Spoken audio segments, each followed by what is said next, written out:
Hello everyone. तो अब जब वो लोग जंक यार्ड से वापस आते हैं तो हमें दिखाया जाता है कि मियाओ जिंग को एक चोट भी लग गई थी।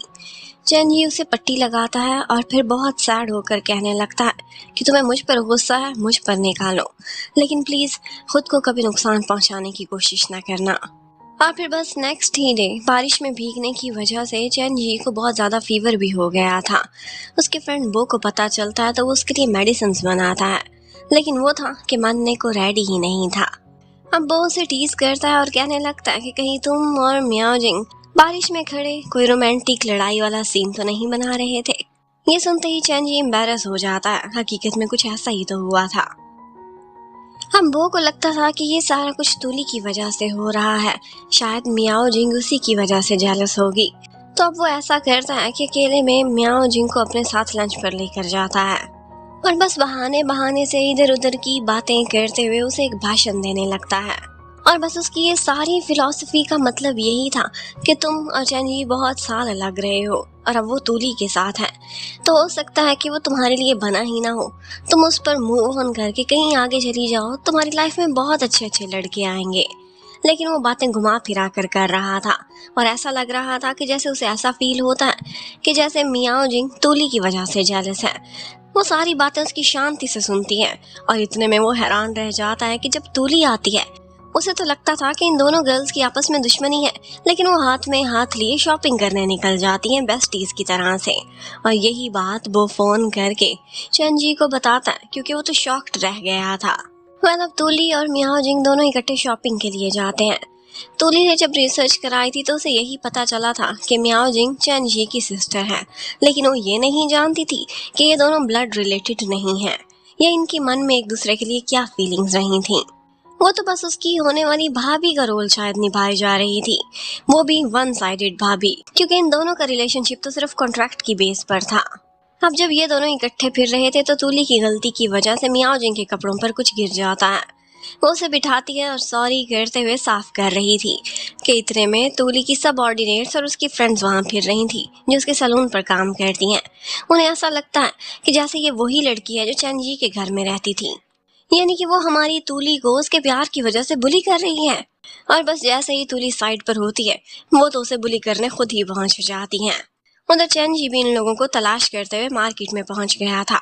तूली को कॉल करता है, लेकिन वो कहती है मैं तो सैलून पर हूँ। लेकिन इन दी एंड उसका झूठ पकड़ा जाता है।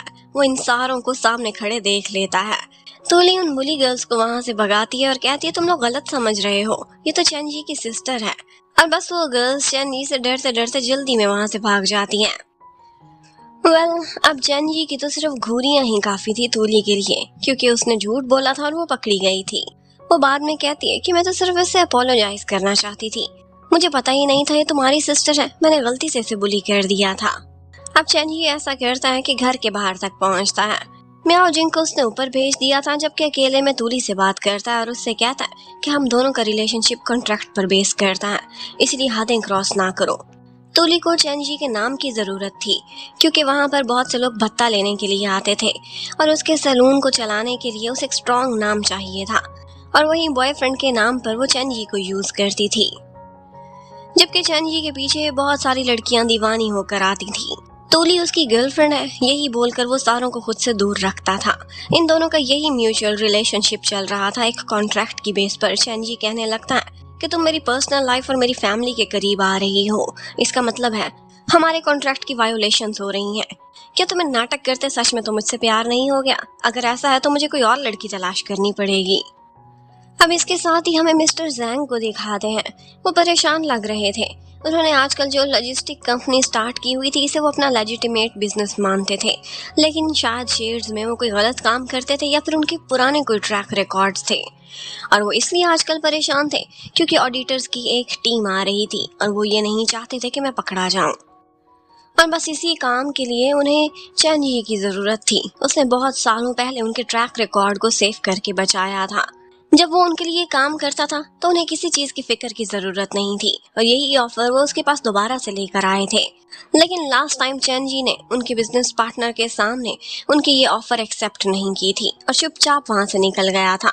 इसी बात पर वो बहुत गुस्से में थे और दोबारा उसके पास अपनी गाड़ी भेजते हैं और बार बार मैसेजेस भेज रहे थे कि मुझसे मिलने के लिए आओ। अब हाओ यून लॉजिस्टिक कंपनी का रिकॉर्ड चेक करने के लिए वहां पर ऑडिटर्स की एक टीम आती है और वो बिना बताए ही वहां पर आ गए थे, जिसकी वजह से प्रोजेक्ट मैनेजर को कोई भी तैयारी करने का मौका नहीं मिला था। वो बौखला जाता है लेकिन फिर भी उन्हें हैंडल करने की कोशिश करता है। कहता है कि हमें कुछ समय दें, आपको पहले बता कर आना चाहिए था। आई एम सॉरी, मैं ना तो आपको बैठने की कोई जगह प्रोवाइड कर सकता हूँ, ना ही अभी सारा रिकॉर्ड दे सकता हूँ। लेकिन उन लोगों को ये नहीं पता था कि शेड्स में कोई और भी है जो ये सारा रिकॉर्ड चेक करने पर काम कर रहा है, और वो थी इन्हीं ऑडिटर्स की टीम की डिप्टी, जो कि मियाओ जिंग ही थी। और इस समय भी वो हाओ यून लॉजिस्टिक के फ्रेट सेंटर में पहुंची हुई थी। यही बात चेंजी को पता चल जाती है और वो वहां पर पहुंच जाता है। चेंजी उसका राज ना जान जाए तो वो बात को बदलती है और कहती है कि यहाँ पर एक पार्सल उठाने के लिए आई थी, मुझे एक कंपनी की तरफ से ऑफर लेटर मिला है। चेंजी को उसकी बातें ज्यादा समझ नहीं आ रही थी क्योंकि वो फीवर में तड़प रहा था। ये बात मियाओ जिंग को पता चलती है तो उसे अपने साथ ही ले जाती है। वो तो उसे अपने साथ हॉस्पिटल लेकर जाना चाहती थी, लेकिन वो इनकार कर देता है। कहता है मैं सिर्फ घर जाऊंगा। और यहाँ पर उसकी बेल्ट लगाते हुए वो दोनों एक दूसरे के ऑकवर्डली क्लोज आ जाते हैं। अब फीवर की वजह से सारे रास्ते चेंजी को बुरे बुरे सपने आते हैं। वो पास्ट में बहुत ज्यादा गैंगस्टर टाइप की लाइफ गुजार रहा था। शायद यही वो काम था जो दोबारा से जैंग उससे कराना चाहता था, जो अब उसके बंदों से हैंडल नहीं हो रहा था। पर वो था ये काम करने के लिए राजी ही नहीं था। अब वो घर जाते हैं। यहाँ पर जब मियाओ जिंग थर्मोमीटर उठा रही थी तो उसे दोबारा से घर पर भी वही पड़ी हुई मेडिसिन मिलती हैं, लेकिन चेन जी उसे डिस्ट्रैक्ट कर देता है। अब उसके बाद वो उसका फीवर चेक करती है, उसे मेडिसिन देती है, लेकिन जैसे ही वो बाहर की तरफ जाती है चेन जी उसके पीछे आ जाता है। फीवर का असर था या क्या, लेकिन वो आकर उसे पीछे से हक कर लेता है और उसके इस जेस्चर की वजह से मियाओ जिंग के हाथ से थर्मोमीटर ही गिर जाता है। अब थोड़ी देर बाद वो दोनों उसके अंदर की मरकरी को उठाते हैं और एक बॉटल में डाल लेते हैं। यहाँ पर मियाओ जिंग कहने लगती है कुछ रिश्ते भी ऐसे ही होते हैं जो टूट जाते हैं तो वापस पहले जैसे नहीं हो सकते। लेकिन चैन ये कहने लगता है लेकिन तुम देखो तो सही, ये अभी भी इस प्रकार में भी बहुत सुंदर है। अब इतने में मियाओ जिंग को अपने ऑफिस की तरफ से कॉल आती है और वो अपनी टीम को लीड करने के लिए पहुंच जाती है। यहाँ पर जो प्रोजेक्ट मैनेजर पहले बात नहीं मान रहा था, मियाओ जिंग इस ढंग से उससे बात करती है कि उसके सारे एक्सक्यूजेस को जंक में फेंक देती है और इन दी एंड उस प्रोजेक्ट मैनेजर को ना चाहते हुए भी उनके साथ कोऑपरेट करना ही पड़ता है। अब उन लोगों को एक प्रॉपर इस्टेब्लिश करके ऑफिस तो नहीं मिला था। वो लोग जगह जगह अपनी मीटिंग्स भी करते थे और यहाँ एक कैफे में उनकी मीटिंग चल रही थी। जब ओवर होती है तो चेंजी उसे लेने के लिए आता है। चेंजी बहुत खुश था कि फाइनली तुम्हें काम मिल ही गया है, लेकिन ये क्या, तुम्हारा प्रॉपर ऑफिस कोई नहीं है। वो कहने लगते हैं कि जल्दी ऑफिस भी सेट हो जाएगा। और यहाँ से जाते जाते चेंजी नोटिस करता है कि मियाओ जिंग के शूज खराब हो गए हैं, जो पिछले दिनों जंक यार्ड में बारिश में भीग गए थे। वो सोचता है इसे नए शूज लेकर देता हूँ, तो अब वो घर जाने की बजाय सीधा उसे मार्केट लेकर जाता है। और यहाँ पर जब वो उसके लिए शूज पसंद कर रहा था तो उसकी फर्स्ट प्रायोरिटी यही थी कि कंफर्टेबल हो, क्योंकि ये चलती बहुत है और उसकी केयर की वजह से सेल्स गर्ल को लगता है कि ये दोनों गर्लफ्रेंड बॉयफ्रेंड है।